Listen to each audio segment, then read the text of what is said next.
Bueno, buenas tardes, bienvenidos a todos y a todas, a los medios de comunicación, como siempre, por asistir. Y esta tarde entramos en la segunda semana de la jornada programada por el Día del Libro. Como ya dijimos, para programarla se ha contado con todas las asociaciones que, como siempre, bueno, más bien ellas han contado con nosotros, porque ellas son los que están siempre haciéndonos propuestas, que como siempre cuentan con la Concejalía de Cultura y contamos con ellos para hacer cualquier tipo de evento. Y esta tarde es el turno de Anónimas. Tenemos aquí a Victoria y a su compañera Pili también, como siempre. Y bueno, si estaba comentando con Victoria, si bien el año pasado fue las mujeres en la época de Grecia, sí, y el anterior fueron mujeres escritoras durante finales del siglo XIX y principios del siglo XX, que era un tema muy complicado para ellas porque tenían que escribir con seudónimos, no podían escribir con sus propios nombres, quitándolas más consagradas de alguna forma, que tenían recursos, como fue el caso de Pardo Bazán, que luego también hizo aquí una conferencia Pepe Gil sobre Pardo Bazán, nos habló bastante de ella. Pues hoy tenemos un tema que para ellas no debería de ser menos complicado, son las escritoras silenciadas en la guerra civil, historia de un exilio. Supongo que también pasarían las suyas aquellas mujeres para poder escribir y sobre todo para poder publicar luego, más difícil todavía.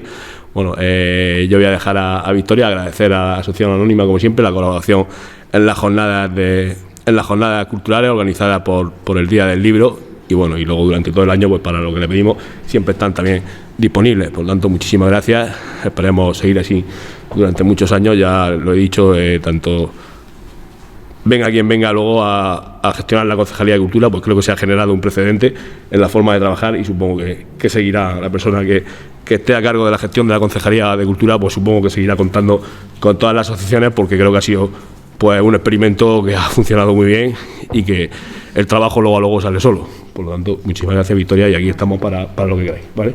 Y ahora ya os dejo con Victoria. Muchas gracias.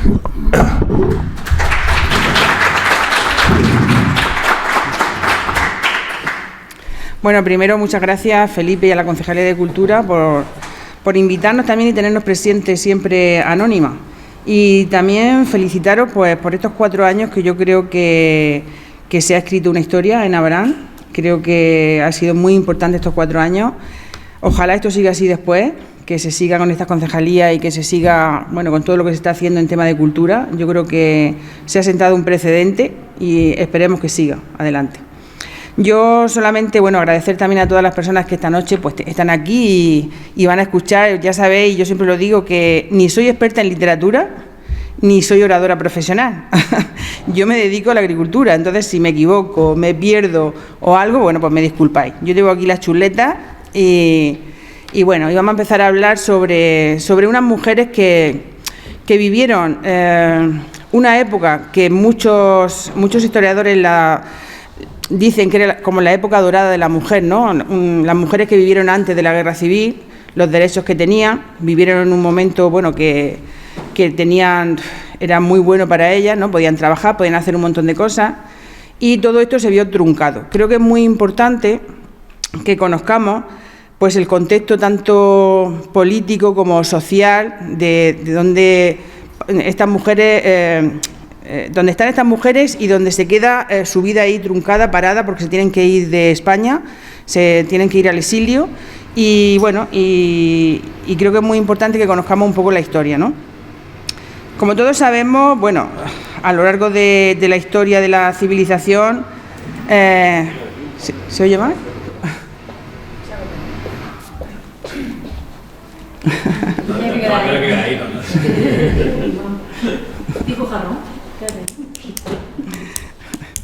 En la prehistoria las mujeres eran menos que nada, ¿no? Las mujeres simplemente era un objeto que el varón entonces de la prehistoria la enganchaba a los pelos, la metía en la cueva y se ha terminado. Ahí se terminaban los derechos, los deberes, la obligación y todo lo demás. Poco a poco, bueno, pues la mujer pues fue teniendo un papel más importante dentro de la historia y bueno, fueron pensando, fueron reivindicando, fueron dándose cuenta que ellas querían tener también derecho, igual que tenían los varones, querían tener voz, querían tener presencia, tanto en la escritura, en la cultura, en la pintura, como también en política, en sociedad, ¿no? Y poco a poco pues van pidiendo y van colándose y pidiendo esos derechos, derechos que, bueno, que hasta el siglo XVIII pues eran, bueno, algunos historiadores lo califican como historia de unas reivindicaciones, ¿no? Se piden unas reivindicaciones, pero eran de forma individual. Las mujeres no se unen. Las mujeres, pues una por aquí escribía una carta o escribía poemas o decía que sabía curar una herida, ¿y qué hacían con ellas? Las metían a la cárcel, o sea, las cogían presas, otras las quemaban, otras incluso le cortaban la cabeza, simplemente por el hecho de eso, de decir yo sé curar una herida, o yo sé pintar, o yo sé escribir. O sea, no podían hacer eso estaba prohibido para las mujeres. Pero eso fue hasta el siglo XVIII. En el siglo XVIII, pues hay un movimiento en Francia, las mujeres francesas, pues de la alta burguesía, pues habían ido abriéndose camino y habían ido reivindicando derechos y ya estaban como asentadas dentro de la vida social y política de Francia, ¿no? Sin embargo, las mujeres obreras todavía no habían sentido esa necesidad de reivindicar esos derechos, no habían buscado la forma o la manera de encontrar o de pedir esos derechos. Hasta que en 1879 la vida pues en Francia estaba muy cara, era muy difícil vivir, era muy difícil tener alimentos, y las mujeres obreras o las mujeres que estaban en su casa, las mujeres de clase baja, se manifiestan y hacen una huelga por el precio del pan, ¿vale? Las mujeres burguesas en aquel momento ven la oportunidad de unirse a las mujeres obreras, las mujeres de esta clase baja, se unen, y entonces es cuando se produce o lo que nosotros conocemos como la Revolución Francesa. Como sabéis, muy pocas veces, o no hemos estudiado en el colegio, que fuesen las mujeres las impulsoras de la Revolución Francesa. Las mujeres siempre hemos estado detrás, o sea, nunca se habla de las mujeres como las que hacen la revolución, como las que están ahí, como las pioneras. Eso siempre se silencia. Nosotras siempre estamos, las mujeres siempre están silenciadas. Pero la Revolución Francesa fue iniciada por unas mujeres que el pan estaba muy caro, no podían comprarlo, no podían alimentar a sus hijos, y las mujeres, las de alta sociedad, se unen a ellas y aparece la Revolución Francesa. Es cuando aparece la Revolución Francesa. En esta época ellas pues reflexionan y piden pues esa igualdad. Ellas dicen, bueno, ¿por qué no podemos tener la misma igualdad que tienen los varones? ¿Por qué no podemos tener los mismos derechos? Y aparece el lema de la Revolución Francesa de igualdad, libertad y fraternidad, ¿no? Y ahí es cuando aparece la primera vez la palabra igualdad. Y cuando aparece cuando la primera vez las mujeres pues piden o quieren llegar a ser igual que los hombres y tener los mismos derechos. En esta época también se acuña la palabra feminismo durante la Revolución Francesa. La palabra feminismo es una palabra que solo con decirla pues ya es incómoda, ¿no? Hay gente que se revuelve un poco en la silla, pero yo creo que debemos saber cuál es el significado del feminismo y qué es lo que busca el feminismo. Porque estas mujeres de las que vamos a hablar, de estas escritoras, que son escritoras, filósofas, pensadoras, si algo tenían en común, aparte de vivir en España, es que todas ellas se declaran feministas. Entonces tenemos que saber también qué es el feminismo, ¿no? ¿Por qué ellas se declaran feministas? Bueno, el feminismo pues es un término que, bueno, es una teoría. Unos dicen que es una teoría, otros dicen que es un pensamiento, pero bueno, yo digo una teoría política y social que lo único que busca y lo único que quiere es la igualdad entre hombres y mujeres y la justicia, ¿no? Que esa igualdad sea real, que sea verdadera y que no haya diferencia, porque realmente, ¿qué diferencia hay, no? Aparte de la fisiológica que podamos tener, ¿qué diferencia hay? Entonces ahí es donde las mujeres pues se autodefinen feministas, cuando ellas luchan, se rebelan y quieren ser igual que los hombres, quieren tener los mismos espacios que tienen los hombres en todos los aspectos, tanto políticos como culturales, como sociales, como la libertad para elegir o para decidir, querían ser libres. Volvemos a España. Bueno, hay una cosa que la primera mujer escritora, o una escritora muy importante en Francia, que es la que en la Revolución Francesa escribe la Declaración de los Derechos de la Mujer, que no lo sé pronunciar muy bien, seguro que la Pili me riñe, Olympe de Gouges. Bueno, se descubre en Francia, o la nombran en Francia como la primera escritora francesa reconocida, ¿vale? Y ella escribe la Declaración de los Derechos de la Mujer justo en la Revolución Francesa. Volviendo a España, ya volvemos a España, el término feminismo empieza a entrar en España alrededor de 1920 y, bueno, esto remueve mucho a la sociedad, remueve mucho a las mujeres. Las mujeres hasta ese momento eran educadas simplemente para ser madres y esposas, no había otra cosa. Las clases medias o medias altas, pues igual podían educarse, pues por ejemplo, en le enseñaban a tocar el piano, o le enseñaban geografía, o tal, o le enseñaban a algunas a escribir, a leer, pero muy pocas. Y en la clase baja, las mujeres obreras, las mujeres que vivían en pueblos pequeños, pues estas mujeres no tenían acceso a ningún tipo de educación, simplemente las enseñaban, pues eso, a que se tenían que casar, que tenían que tener sus hijos, que tenían que ser buenas esposas, atender a su marido y punto, no había más, ¿vale? Cuando entra el feminismo y ya se empieza a escuchar la palabra feminismo en España, pues empiezan a aparecer mujeres que empiezan a luchar por esta igualdad, ¿no? Y bueno, y ahí va surgiendo un movimiento. En 1915 se aprueba, también basándose en estos derechos de las mujeres, que las mujeres puedan ir a la universidad, que hasta entonces las mujeres no podían ir a la universidad. Si iba alguna a la universidad era disfrazada de hombre, si no, no la dejaban entrar. Entonces, a partir de 1915 va la primera mujer a la universidad en España y bueno, esto lo aprueba una ley que la aprueba Pardo Bazán, precisamente hablábamos de ella. Y a partir de ahí, bueno, pues las mujeres empiezan a participar en poder ir al cine, pueden ir a una cafetería, y van pasando así los años, ¿no? Pueden, bueno, participar en esa vida, pueden escribir, pueden ser escritoras, pueden ser pintoras, se van subiendo la falda, se van quitando los corsés, podían ir al baile ellas solas, podían decidir estar solteras o estar casadas. Podían trabajar, que eso era muy importante, ¿vale? Tenemos la generación del 27, la sin sombrero, que estoy segura de que todos los que estamos aquí le hemos escuchado hablar, la sin sombrero, que estas mujeres, pues, a partir de ellas fue un antes y un después, ¿no? Llevar sombrero en aquella época, pues era como algo de ser una buena mujer, ¿no? Digamos, una mujer decente, para que nos entendamos, ¿no?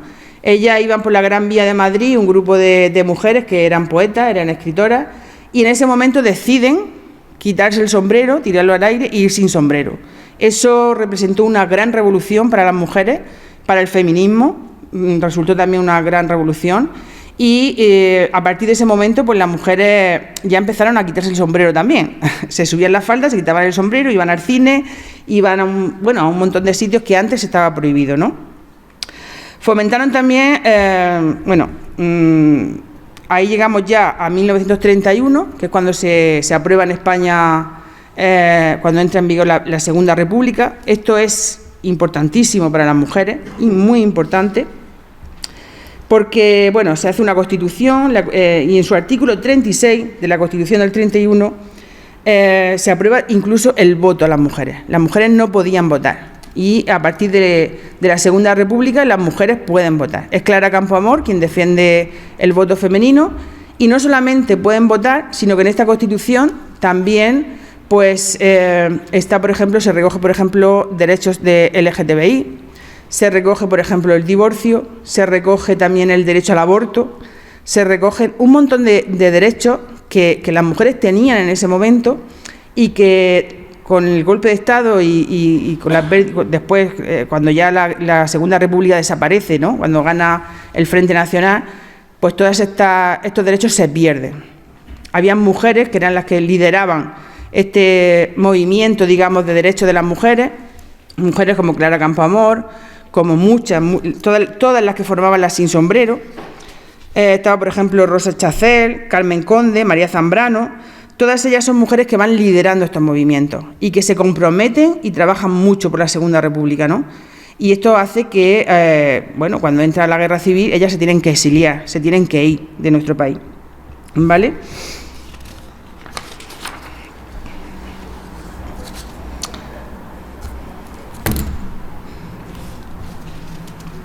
Todo esto ya me lo he dicho. Bueno, pues hay muchos historiadores que hablan de una edad de plata de la cultura española, ¿no? En la Segunda República. La Segunda República pues, fue importantísima y una de las mujeres, vamos a tratar solamente algunas de ellas, algunas de las escritoras, porque sería imposible hablar de todas, creo que eso daría para una serie de escritoras, y además que yo investigando sobre este tema, cuanto más investigaba, más quería escribir y más quería decir, porque hay cosas interesantísimas, cosas que desde luego te encuentras que dices, ¿cómo puede ser, no, que todo esto no se haya dicho en los libros de texto, en los colegios, que no se haya estudiado? Porque eran mujeres, desde luego, muy valientes, que se enfrentaron a muchas cosas, que se tuvieron que ir del país, de su país, cuando lo querían y habían luchado por él con uñas y dientes, pero se tuvieron que ir de su país. Una de ellas fue María Zambrano, ¿vale? María Zambrano se define pues como una pensadora, como una filósofa, era escritora también. Ella nace en Belén, Málaga, en 1904 y está allí hasta los 2 años, y cuando tenía 2 años, bueno, está con su abuelo en un jardín, en el jardín de su casa, y tiene un desmayo y incluso la dan por muerta durante varias horas, ¿no? Eso determinó su vida porque tuvo una salud muy delicada, tiene una salud que era muy delicada, pero ella recuerda, cuando estaba ahí, aunque era muy pequeña, recuerda esos 2 años que vivió en Belén, Málaga, recuerda que su padre la cogía en brazos y la llevaba a un limonero que había cerca, y recuerda el olor del limonero. Eso, cuando ella estaba en el exilio, pues eso a ella le cerraba los ojos y olía el limonero y pensaba que estaba en España, ¿no? Porque ella quería inmensamente, quería con el corazón España, pero se tuvo que ir porque defendió la Segunda República. Después se fue a Segovia. Bueno, después se fue a Madrid, en Madrid estuvo un par de años, pero su vida, su adolescencia y su juventud fue en Segovia, ¿no? Se fue a Segovia y allí nace su hermana Araceli, que ella dice que era el mejor regalo que la vida le había podido dar, incluso sus padres, era su vida, su hermana la quería con una pasión increíble, ¿no? Y en 1913, allí en Segovia, pues ella empieza a estudiar un bachiller, y solamente eran 2 chicas estudiando bachiller, ella y una compañera, ¿no? Su padre era maestro, su padre era un gran pensador, y su padre fue quien la enseñó a pensar, ¿no? Quien la enseñó, digamos, a filosofar o a pensar, ¿no? Ella, pues, se hace muy amiga de Antonio Machado y, bueno, ella estaba muy comprometida al principio. Cuando se da el golpe de Estado, ella está como, no sabe todavía por dónde decidirse, no sabe a qué bando irse, ¿no? Pero luego, con unas tertulias que su padre tenía con Antonio Machado, pues lo tiene clarísimo y bueno, decide apoyar a la Segunda República, y ella firma una alianza de intelectuales para la defensa de la cultura. Eso la hace, bueno, que sea enemiga del Frente Nacional, por supuesto, la hace que cuando llega 1939 ella tenga que irse de España. Esto firma también un manifiesto que lo firman muchas personas de la cultura, no solamente escritores, sino también pintores, actrices, actores, firman este manifiesto en contra del golpe de Estado. Ella también lo firma, por eso también iban en contra de ella, la persiguen, entonces pues se tiene que ir, se va en el año... En el 39, 1939 ya sale. Ella va en coche con su madre, su hermana y el marido de su hermana, y cuando va a cruzar la frontera se encuentra con Antonio Machado, que iba con su madre, iban andando, y la madre de Antonio Machado pues estaba enferma, y ella la ve como casi, la describe como que iba arrastrando a la madre, ¿no?, para cruzar la frontera. Entonces ella se baja de su coche y le dice a Antonio Machado que por favor se subiera al coche y que ella iría andando. Y Antonio Machado le dice que no, que él iba a cruzar la frontera andando con su madre, y ella no se vuelve a subir al coche y le ayuda a Antonio Machado a cruzar la frontera con su madre enferma, ¿no?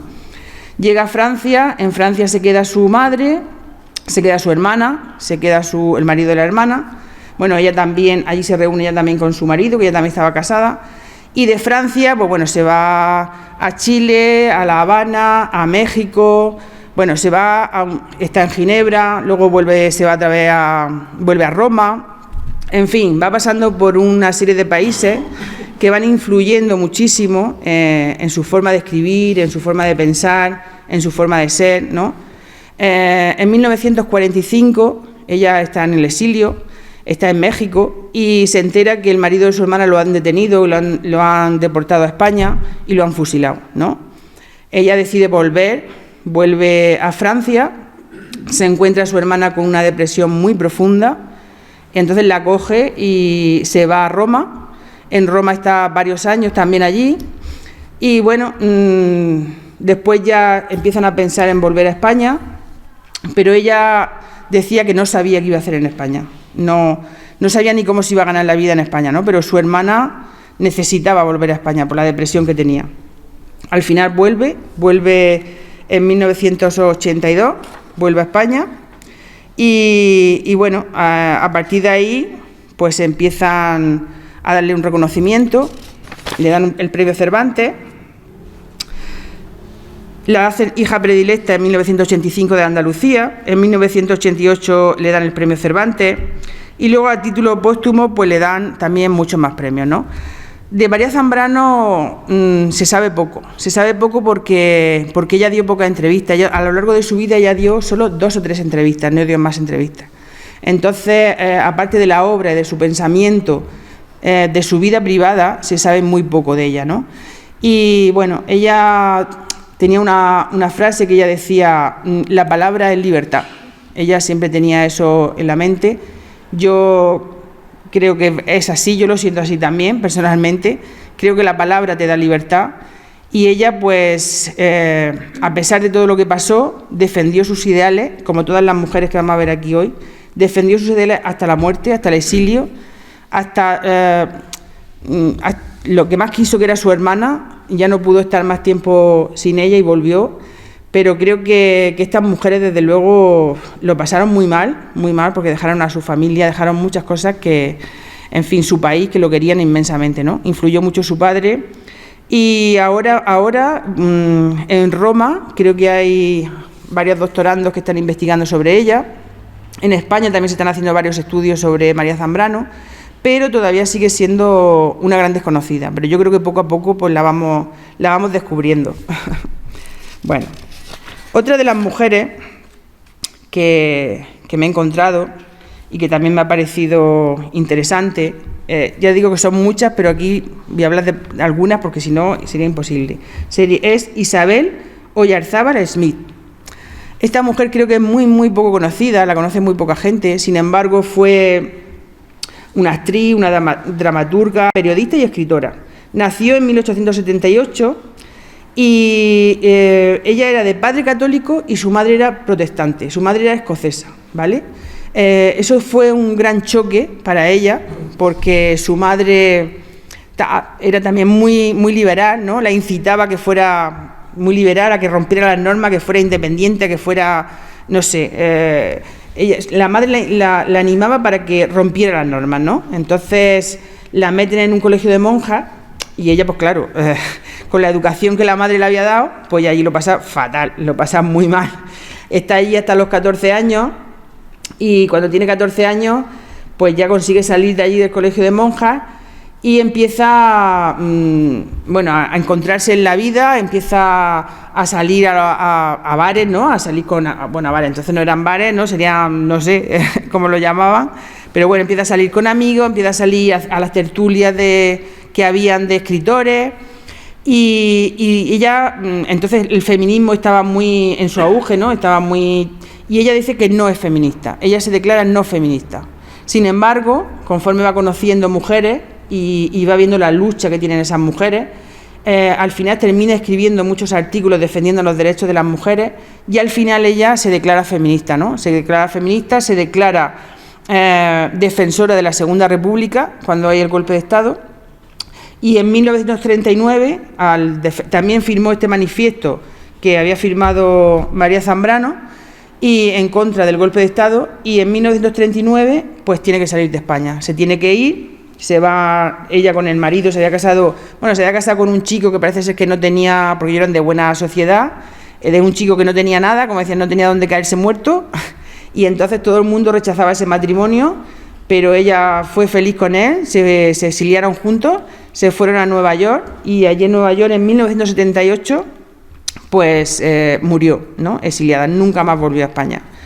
Escribió una obra que yo creo que por lo menos la frase, algunas personas lo hemos escuchado, la obra se llama, entre otras, ¿no? Escribió muchas, pero una obra que se llamaba En mi hambre mando yo. Estoy segura de que muchas había escuchado esa frase, ¿no? Esa es una novela que en principio parece que es de carácter rosa, ¿no? De amorío y de tal y cual, pero ella utiliza esa novela para introducir los derechos de las mujeres, las reivindicaciones de las mujeres, ¿vale? Y es una novela, bueno, que es la novela que en España le da el nombre, ¿no? Aunque tiene otras muchas, pero en España le da el nombre. Y bueno, es una frase que yo también algunas veces la he usado, ¿no? En mi hambre mando yo. Bueno. Ahora tengo unas mujeres, me vaya a perdonar.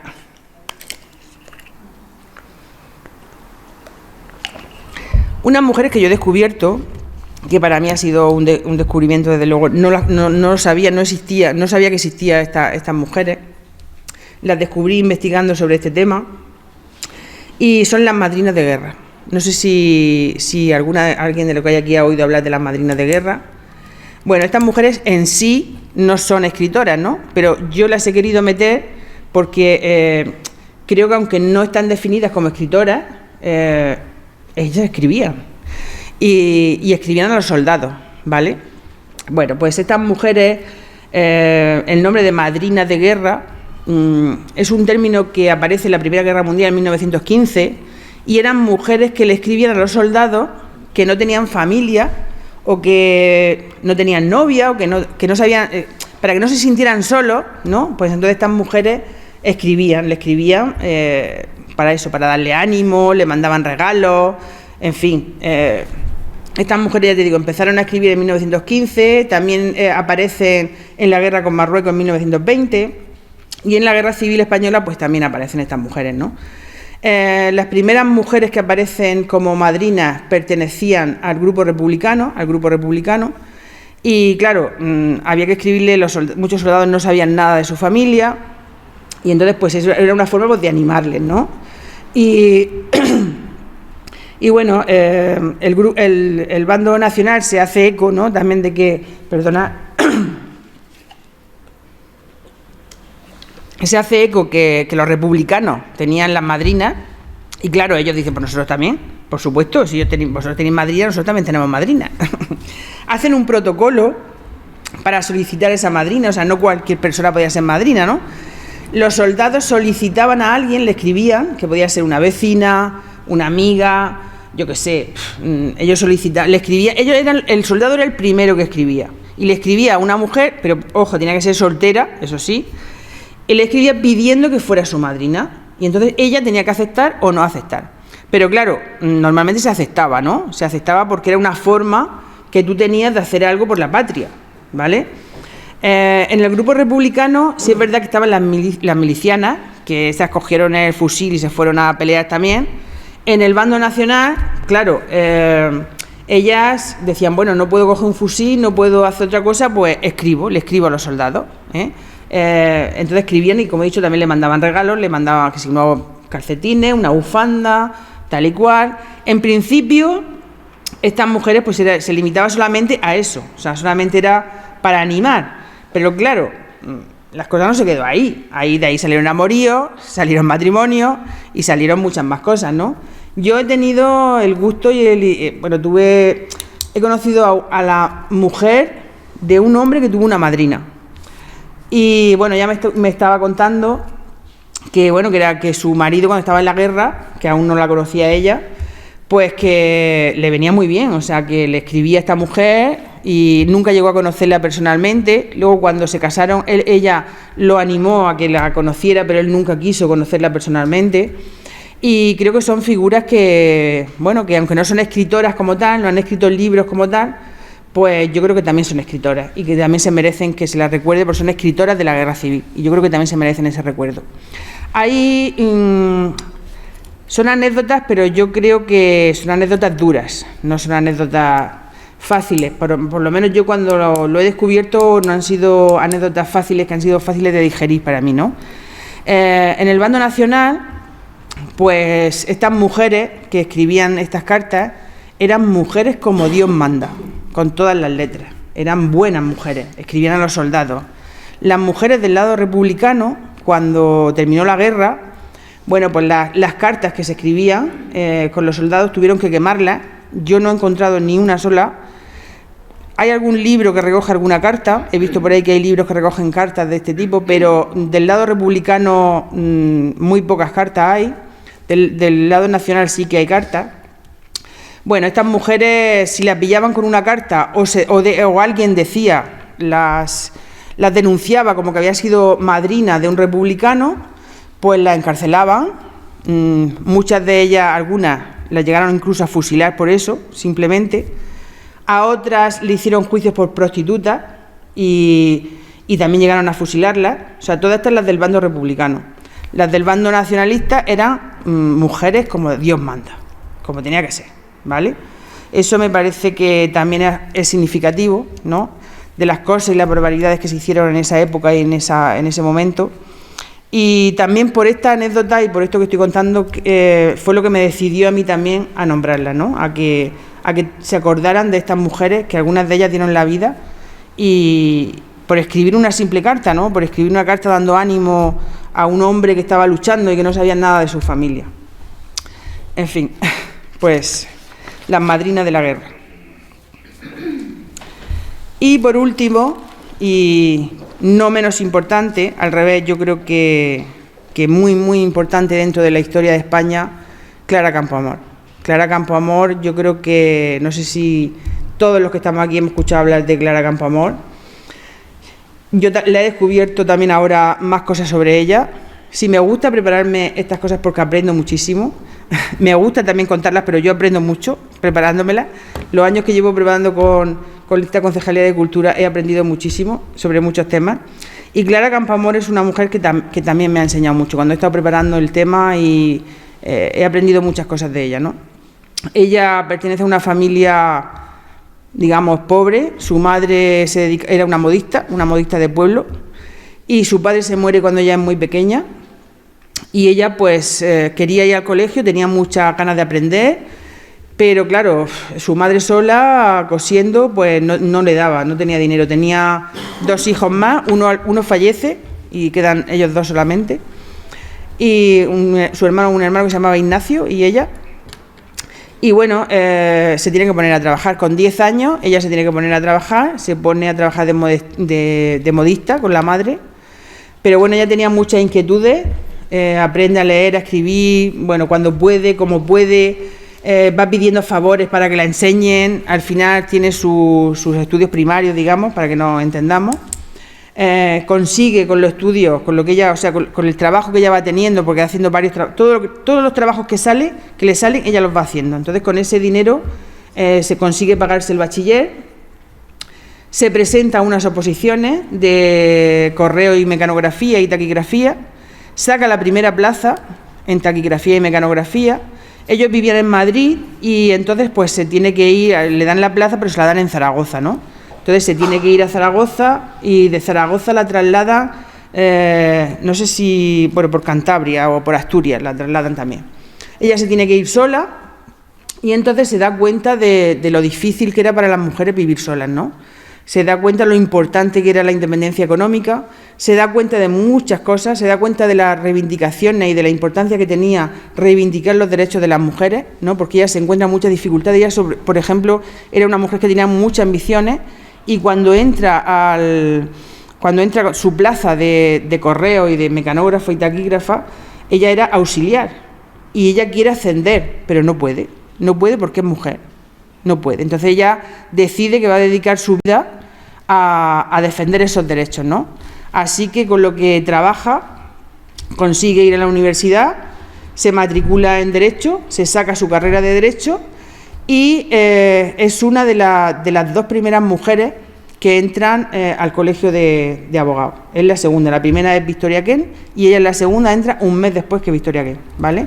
Ella también es una de las mujeres, de las 2 primeras mujeres que entran al Congreso. Las mujeres, hasta que ella defiende el voto, porque era muy importante para ella defender el voto de las mujeres, las mujeres podían presentarse en una lista electoral pero no se podían votar a sí mismas, las mujeres no podían votar. Ellas se podían presentar en una lista, que eso es de una incoherencia que yo no la entiendo, pero era así. Las mujeres podían ir en listas electorales, pero no podían votar, ¿vale? Entonces ella se presenta y, bueno, está en el Congreso, es diputada, ella y Victoria Kent. Ella participa en la elaboración de la Constitución de 1931. Ella es famosa porque consiguió el voto de la mujer, que la mujer pudiéramos votar en España, gracias a Clara Campoamor, pero ella consigue otras muchas cosas. Ella consigue meter en la Constitución de 1931, consigue meter el divorcio, consigue meter el aborto, consigue que las mujeres también tengan la patria potestad de los hijos, que hasta entonces solamente era del marido. Consiguen que se incluyan unas cláusulas en los contratos de trabajo cuando trabajaban las mujeres, porque hasta ese momento las mujeres, cuando estaban trabajando, pero si se casaban o se quedaban embarazadas, inmediatamente las echaban del trabajo.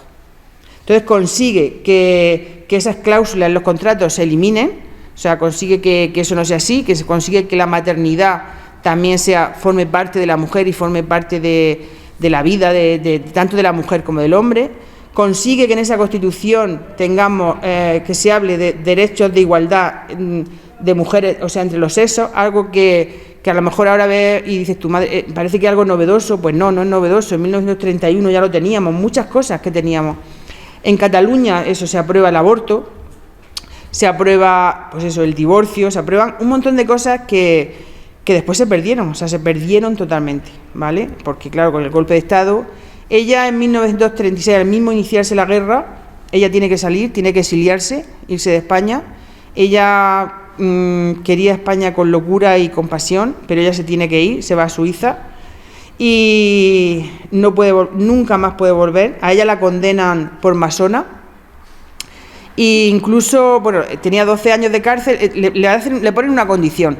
La condición era que, si volvía a España, era 12 años de cárcel, que eso la podía llevar a que la fusilara, no, seguro, vamos, o denunciar a las personas que estaban con ella, ¿no?, que habían luchado con ella en la Segunda República. Ella dice que nunca va a traicionar a sus compañeros, nunca, y no vuelve. Pero era tal, yo creo que el odio que se tenía a Clara Campoamor, que ni siquiera su cuerpo, después de muerto, podía volver a España. Ni después de muerta podía volver. Entonces tuvieron que incinerarla para cumplir uno de sus deseos, el mayor deseo que tenía, que era volver a España, ¿no? La incineran y traen sus cenizas a España. Sus cenizas están en San Sebastián, en el cementerio de San Sebastián, en un panteón de unos amigos, que ella tiene unos amigos que viven ahí, que van muchas veces a visitarla, a Suiza. Y fíjate hasta qué punto, eso fue en 1972, cuando ella fallece, en Suiza.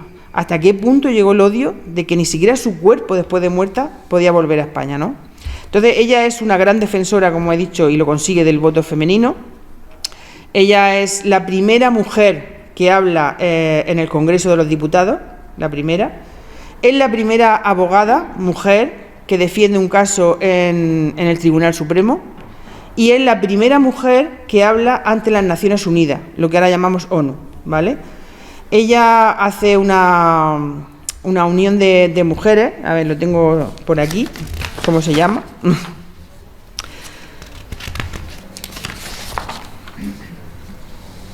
Unión Republicana Femenina, se llama, que era como una asociación centrada en promover campañas a favor del sufragio femenino, ¿vale? Ella, pues, defiende todo lo que son los derechos de la ley del divorcio, todo lo que fomentaba los derechos de las mujeres, que las mujeres pudieran trabajar, que tuvieran derecho a cobrar su sueldo, que hasta entonces tampoco era así, el sueldo lo tenían que cobrar los maridos, no lo cobraban ella. Ella defiende todo eso, era una gran promotora y propulsora de los derechos de la mujer, y bueno, se tiene que ir de España y vuelve en la ceniza ya, ¿no? Cuando estaba defendiendo el voto, el voto femenino, ella lo gana por 161 votos a favor y 121 en contra, ¿vale? Y bueno, decían que Victoria Kent, que era de su propio partido, que estaba en contra, tampoco era así. Victoria Kent lo único que decía que las mujeres no estaban preparadas para votar aún. Decía que que bueno, que las mujeres iban a estar muy influenciadas por los maridos o por la Iglesia, y que entonces si habían unas nuevas elecciones que iba a ganar la derecha y que no se le podía dar el voto porque si no iba a ganar la derecha. Y hay una cosa también, una anécdota que también me llama mucho la atención, ¿no? Que desde el propio Partido Socialista se hace una enmienda a esta ley que se quiere hacer, conseguir el voto de la mujer. Se hace una enmienda donde se propone que las mujeres, sí, que voten, pero cuando tengan 45 años, que ya son maduras. Entonces, pues, bueno, esto se rechaza, esta enmienda se rechaza, evidentemente, y bueno, al final se aprueba el voto femenino, y eso pues fue su gran logro ese, y es una mujer que yo creo que se conoce poco en España, que deberíamos de conocerla mucho más de la que conocemos, igual que otras cosas, pero bueno, se silenció, igual que se han silenciado a otras mujeres, y en fin, creo que esto daría tendríamos para hacer, como he dicho antes, muchas charlas sobre mujeres que se han silenciado, ¿no? Hay unas frases de Clara Campoamor que a mí personalmente me gustan mucho, ¿no? Dice: el feminismo es una protesta valerosa de todo un sexo contra la positiva disminución de su personalidad, es por ejemplo una de sus frases. La libertad se aprende ejerciéndola, también es una de sus frases, quizá la más famosa, ¿no? Otra, por ejemplo, que dice: desconocían mi temple, puesto al servicio de una causa, por lo menos tanto como se desconocían a sí mismos. Otra frase: tenéis el derecho que os ha dado la ley, que hacéis vosotros, pero no tenéis el derecho natural que se basa en el respeto de todo ser humano. Es imposible imaginar una mujer de los tiempos modernos que como principio básico de individualidad no aspire a la libertad. Estas son frases de Clara Campoamor. Yo creo que era una mujer muy adelantada a su tiempo, una mujer que tenía una visión muy libre de lo que era ser mujer, ¿no? De una mujer independiente, era un ser humano, ella se sentía pues como otro ser humano, ni hombre ni mujer, ¿no? También, bueno, así a grosso modo y ya de forma rápida, que tampoco quiero cansar mucho, pues hay otras mujeres que aunque todavía no eran escritoras afianzadas durante la Guerra Civil, sí que la Guerra Civil las paró en seco, ¿no? Y no hizo que no salieran sus libros, que salieran mucho más tarde. Una de ellas, por ejemplo, es Gloria Fuertes, ¿no? Gloria Fuertes, hay un poema que os lo voy a leer porque me parece que es muy significativo y que dice mucho sobre ella. Ella se empieza a conocer a partir de 1950, cuando ella escribía mucho antes, pero claro, aparece la Guerra Civil y ella se tiene que ir a una fábrica, se pone a trabajar como modista también, entonces claro, eso hace que ella no escriba, ¿no? Y creo que la Guerra Civil también nos impidió conocer la obra de Gloria Fuertes antes, cuando podíamos haberla conocido antes, ¿no? Gloria Fuertes nació en Madrid, a los 2 días de edad, pues fue muy laborioso el parto de mi madre, que si se descuida muere por vivirme. A los 3 años yo sabía leer y a los 6 ya sabía mis labores. Yo era buena y delgada, alta y algo enferma. A los 9 años me pilló un catarro y a los 14 me pilló la guerra. A los 15 se murió mi madre, se fue cuando más falta me hacía. Aprendí a regatear en las tiendas y a ir a los pueblos por zanahoria. Para entonces empecé con los amores, no digo nombres. Gracias a eso pude sobrellevar mi juventud de barrio. Quise ir a la guerra para pararla, pero me detuvieron a mitad del camino. Luego me salió una oficina donde trabajaba como si fuera tonta, pero Dios y el Botones saben que no lo soy. Escribo por las noches y voy al campo mucho. Todos los míos han muerto hace años y estoy más sola que yo misma. He publicado versos en todos los calendarios, escribo en un periódico de niños y quiero comprarme a plazos una flor natural, como las que le dan a Pemán algunas veces. Creo que aquí lo especifica claramente, ¿no? Que ella no podía escribir, no podía expresarse y eso fue culpa también pues de la Guerra Civil, ¿no? En fin, hay muchas mujeres también como María Moliner, que también la pararon en seco durante la Guerra Civil. También se podría hablar de ella mucho, largo y tendido. Además, una mujer maravillosa, María Moliner. Y luego pues también, mira, Mercedes Pino, Victoria Kent, Aurora Bertrana, Concha Méndez, María Victoria Valenzuela, Aurora Picornell. Aurora Picornell era una escritora, porque aquí estamos hablando de mujeres que se exiliaron, pero hubieron otras mujeres que no se exiliaron, que decidieron quedarse, ¿no? Quedarse aquí, luchar, y dijeron, bueno, pues que sea lo que Dios quiera, como se suele decir algunas veces, por lo menos yo lo digo alguna vez, que sea lo que Dios quiere, que salga el sol por donde salga. Ya está, para adelante. Hubieron escritoras que hicieron eso, ella fue una de ellas, ella vivía en Mallorca y la llamaban la pasionaria de Mallorca, y a esta mujer pues defendió la República, la cogieron presa, la fusilaron, y no hace mucho que la encontraron, a través de la ley de la memoria histórica, encontraron su tumba, y ella estaba con su pluma, ¿no? Con su estilográfica en la mano, ¿eh? Entonces, pues son mujeres que han defendido hasta la muerte y hasta el exilio, y lo han dado todo por los derechos que hoy tenemos las mujeres. Creo que eso no se debería de olvidar, debería de ser parte de nuestra historia. Si tenemos muchas cosas y muchos derechos, porque ha habido mucha gente antes que nosotros que han luchado por eso, y deberíamos de conservarlo, por lo menos no perderlo, y contarle a nuestros hijos y a nuestros sobrinos y a nuestros nietos la historia, porque si no la contamos, la historia se repite. Así que hay que contar la historia. Muchísimas gracias, espero que os haya gustado, y si queréis alguna pregunta o no sé, lo que queráis.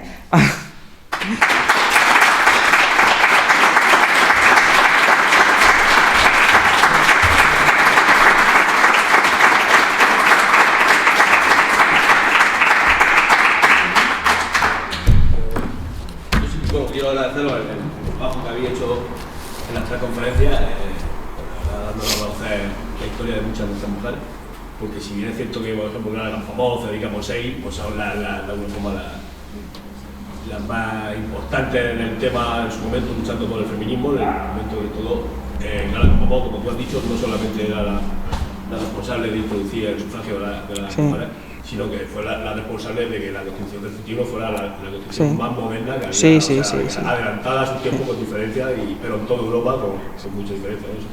Y es cierto que fue por todo lo que ella introdujo en la Constitución, además del derecho de las mujeres. Pero también quiero daros las gracias porque habéis dado a conocer además en estas 3 conferencias, en otras que se han hecho, a mujeres que habrán quedado tantas como esa. Han nombrado a la pasionaria de Mallorca, pero tuvimos aquí la suerte de tener con nosotros a la hija de la pasionaria de Ceuta.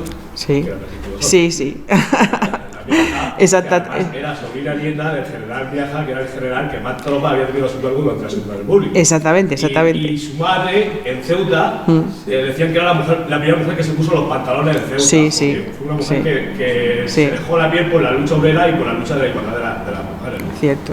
Sin embargo, en Ceuta fueron muy conocidos los hermanos de la madre, porque fueron los 2 diputados del PSOE y el alcalde de Ceuta, pero a ella la historia de la Miaja, de la sobrina del general Miaja, no la conocía nadie de esa forma fuera de Ceuta, ¿no? Y bueno, y gracias a vosotras, pues conocimos también la historia de esa mujer que vino su hija, que había escrito un libro sobre ella. Efectivamente. Fue algo que nos fascinó a todos, porque también, al vincularla también con el tío de ella, con el general Miaja, pues todavía era un personaje mucho más relevante, que sin embargo había quedado completamente olvidado, porque las mujeres se reconocían a los hermanos de ella, pero a ella no. Cuando los mismos hermanos y toda la gente del Partido Socialista de Ceuta decían que la verdadera artífice de todo ese logro en Ceuta había sido la hermana de ellos, ¿no? Se ha silenciado muchísimo a las mujeres.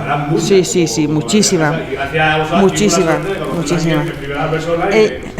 Ella conocía que esta tarde se iba a dar aquí la conferencia esta, porque se lo comenté. Además, nosotros seguimos en contacto con ella, y ella sabía que iba a dar, y me dijo que si se iba a grabar, que por favor se la pasara. Por eso le he preguntado también a Jesús, le he dicho, vaya a grabarla. Pero ella sabía que estaba aquí, además estamos en contacto con ella, y bueno, es una mujer que tiene... Muchas como ella en muchas ciudades de España. Sí, muchísimas mujeres. Hay muchísimas mujeres que han pasado, que no se han conocido, igual como lo de la Revolución Francesa. ¿Quién sabe que fueron las mujeres que iniciaron eso? Es que no se dice, es que no se dice, es que nos han silenciado de una forma brutal. ¿Entiendes? Y eso hay que decirlo, y hay que enseñarlo, y hay que comunicarlo, y que se diga a los 4 vientos, ¿sabes? Eso pone en valor mucho más el trabajo que hacéis con todo este tipo de personajes de muchas ciudades y pueblos de España que en su momento lo pasarían francamente. Claro. Sí. Claro que sí. Haciendo un apéndice a lo que acabas de decir, ni siquiera en Francia se reconoce. Claro, lo que sí, hicieron sí, las sí, mujeres. sí, sí, sí. Se conoce y en los libros de texto que yo estudié Sí. es revolución del pan, Sí. que no es Sí. revolución de las mujeres. ¿Por Sí. qué? Sí. Que no son las mujeres que hacen la revolución, es simplemente el pueblo. No, pero no se especifica que efectivamente fueron las mujeres las que se sublevaron porque no tenían pan para sus hijos. Exactamente. Y yo buscando información sobre ese tema también me he encontrado que la mayoría de mujeres, a ver, las primeras fueron las mujeres, luego siguieron hombres también, ¿no? Sí, sí. Pero la mayoría de mujeres que salieron, que son las primeras que se manifestaron, a todas ellas le cortaron la cabeza. A los hombres no, a los hombres no. ¿Sabes? Sin embargo, a ellas sí, a las mujeres. Y después llega el Robespierre, Danton Sí, y sí, todo sí, eso, sí. y se apropian de muchas ideas, y de muchos proyectos, y de muchas ideas que dan de las mujeres. Sí, sí. Y también quería decir que en la Constitución que tenemos nosotros ahora mismo, actualmente, hay muchos artículos que están sacados de la Constitución del 31 que lo puso Clara Campoamor y nadie la ha nombrado, ni nadie le ha dicho, bueno, ni ella ni ninguna mujer que participó, ¿sabes? Y hay muchos artículos que son los mismos que ella puso y que peleó para que estuvieran en la Constitución del 31, ¿sabes? O sea, es que muchas veces decimos, vamos a conocer la historia universal, y es, punto, vamos a conocer la historia del hombre, porque no conocemos la historia del hombre y las mujeres, conocemos la historia del hombre. Una reflexión. Comentó bastante del miedo que había en su momento a que la mujer votase porque el marido podía en algún momento dominar ese voto. A tal punto de que yo creo que a los años que estamos todavía, por desgracia, se sigue repitiendo esa historia. No hemos sido capaces de superar. Sí. O sea, todavía hay gente, y en este pueblo ocurre también, que va al marido y le da el voto a la mujer y le dice, ya veis por lo que tienen que votar. Sí. Es un símbolo de la pérdida que tuvimos en aquellos años y el atraso que todavía llevamos por esa guerra civil y por esa dictadura de 40 años. Efectivamente, yo estoy de acuerdo también. O sea, es algo que se quedó tan interiorizado que todavía no por lo menos en muchos pueblos pequeños, no solamente aquí, en muchos pueblos pequeños, todavía el marido el que dice, tú tienes que votar a esto y tú tienes que esto y en fin, y esas cosas, pues yo creo que por eso es muy importante visibilizar todas estas cosas y comentarlas para que también pues haya mujeres que se le pueda ir abriendo los ojos, ¿no? Y que se den cuenta de que no es así, que ellas tienen derecho a decidir a quién pueden votar o tienen derecho a decidir si quieren ponerse una falda, un pantalón, o quieren trabajar o no, lo que sea, que son libres para decidir. Por eso creo que es muy importante dar divulgación a todos estos temas. En fin, no sé. Yo pienso también que la mujer hoy en día, tal como ha dicho tú, Antonio, que se deje influir porque el marido le dé el voto porque quiere. Sí, claro. Sí, pero Es la cultura, es el arraigo de la cultura que tenemos ahí, que todavía hay mujeres que se sienten todavía que son parte de y que tienen que hacerle caso a, cuando tienen toda la libertad del mundo. Es muy relativo que dice eso, no. Es cosa de ella, tampoco le tiene que acusar a... Sí. Por eso además lo estamos hablando un poco. Claro. Para que ella sepa que ya no tiene... Claro, exactamente. Antonio quería preguntar algo. Sí, yo me voy a atrever a darte un apunte, pues si lo considerara interesante para enriquecer más esta charla que ha entrado tanto en lo minucioso de los personajes. Había madrinas de guerra, lo sabemos porque hasta en la película lo hemos visto, en la película americana. Pero había otras madrinas que esas sí que han estado muy silenciadas, que eran madrinas de presos. O sea, había mujeres que en los campos de trabajo, en los campos de concentración, entraban en relación con algunos presos, porque ellas también tenían sus maridos presos en otros campos, y entraban en relación con ellos, les llevaban de comer, les contaban sus cuitas familiares como si y luego cuando estos hombres los cambiaban de campo, o algunos que ya los sacaban y se seguían canteando, todo dentro de esa fraternidad. Pero son mujeres que han sido silenciadas totalmente. No sé si habrá algún tratado que hable de ellas. Yo las conozco porque personalmente he tratado con presos que tuvieron esas madrinas, pero la gente joven no lo conoce. Entonces, si tú consideras adecuado sí, sí. introducir en tu conferencia. Claro que sí. Ese dato, Sí, sí, sí. investigar un poco más Sí. si quieres, pero creo que es un dato muy interesante y yo lo considero. Pues sí, Antonio, lo investigaré porque además me parece algo muy interesante y importante también. Y creo que hay que darle visibilidad a esas mujeres, porque de verdad que yo no sabía ni que existían las madrinas. Sí, sí. Sí, sí, sí, sí, sí. Sí, sí, sí. Estas mujeres estaban actuando en la dictadura. Sí, sí, sí, sí. Era un peligro mucho mayor que... Sí, sí. Pues nada, muchas gracias, Antonio, y tomaré nota y buscaré información sobre eso. Dime, Pablo. Yo también quiero hacer una reflexión, propuesta. Mira, el sábado, en la actividad que hizo por el Día del Libro, 17 lados, Sí, repasamos el callejero Granero sí, y vimos que nada más que habían 3 calles de escritores. De escritores ninguna. sí, Pero es que de mujeres hay 2. Sí. Luisa de Velasco sí. y la más Carmelita o algo así. Sí. Entonces, o sea, que aquí no van, el callejero van también Sí, está ahí olvidado. sí, sí, sí, sí, también. No sé siempre de hombre, Sí. machistas total. Estamos olvidadas en el callejero, estamos olvidadas. Pero vamos a decir, las mujeres abaraneras, lo importante que hemos sido para el pueblo de Abarán.